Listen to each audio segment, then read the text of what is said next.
Hi guys, so today I thought I would do a pretty quick review on the concealer that I've been using lately. As I said in a previous video, I have been using the Garnier Dark Spot Skin Corrector or whatever it's called, and I was using it as an all-over moisturizer, so it made my whole face a lot lighter, and so my concealer wasn't matching anymore. It became too dark. I was using the Makeup Forever concealer, and I think I was in like number 12, and since it wasn't matching anymore, I decided to take it back to Sephora and find like the next color that was lighter.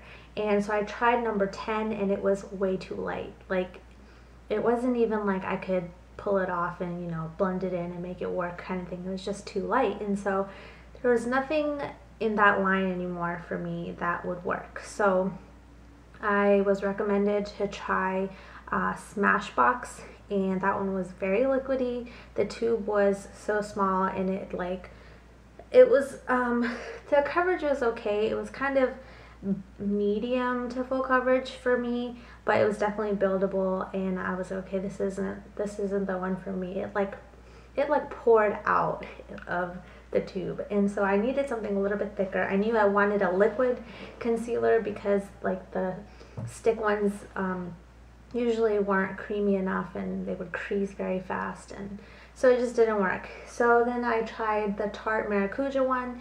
That one was definitely full coverage, but it's considered like a moisturizing concealer, and it left a very oily looking finish.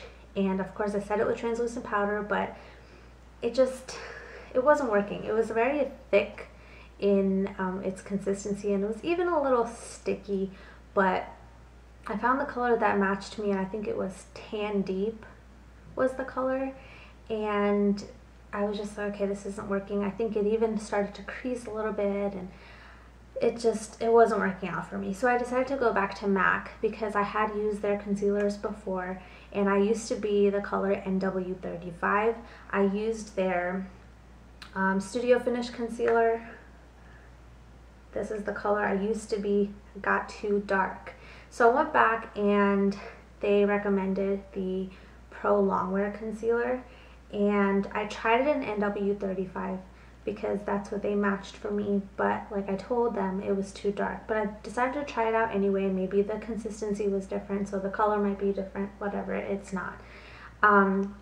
So now I went back and exchanged it, and now I am the NC35. So you can see the difference between both colors. This one's more like orange toned. This has yellow undertones, and that's what I wanted.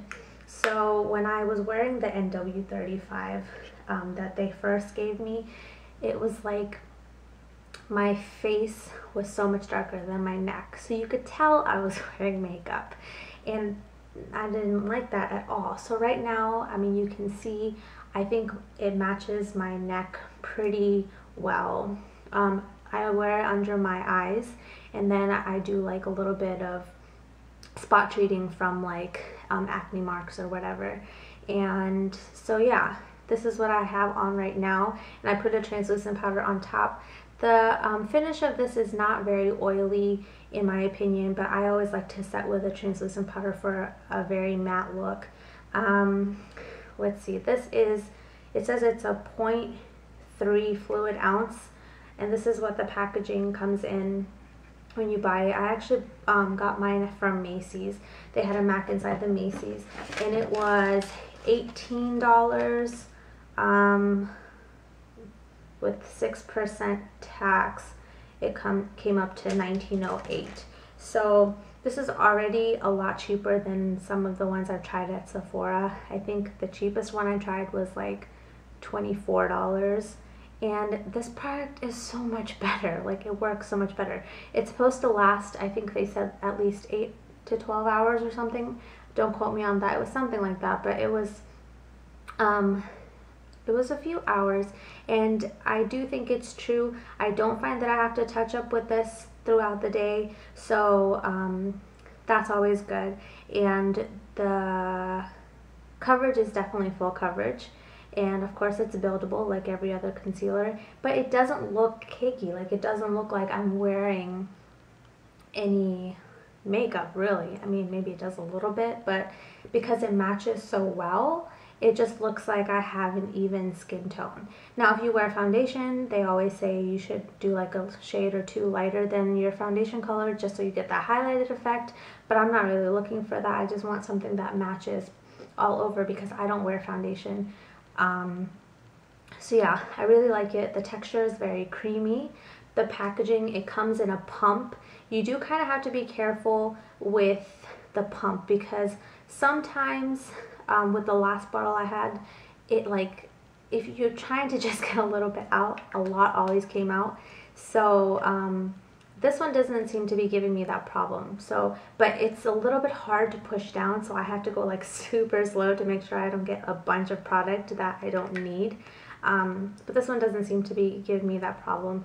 But yeah, if you just squeeze down really hard, you're gonna get a big blob. So just be careful and go really slow to get the desired amount. So yeah, other than that, I would definitely recommend this to my friends. I definitely think you guys should try it out. I mean, when you go to MAC, they will find a color that matches you and they'll try it out on you to make sure you agree and all that stuff before you make a purchase. I'm not sure if they do samples. I know Sephora does, but I'm not sure if MAC does because I've never asked them for one, so I'm not sure about that. But the product in general I'm really liking and I would definitely recommend. And yeah, I mean, if there's nothing else that I haven't forgotten, I hope this answered a lot of your questions about the product, and I hope you try it out for yourself.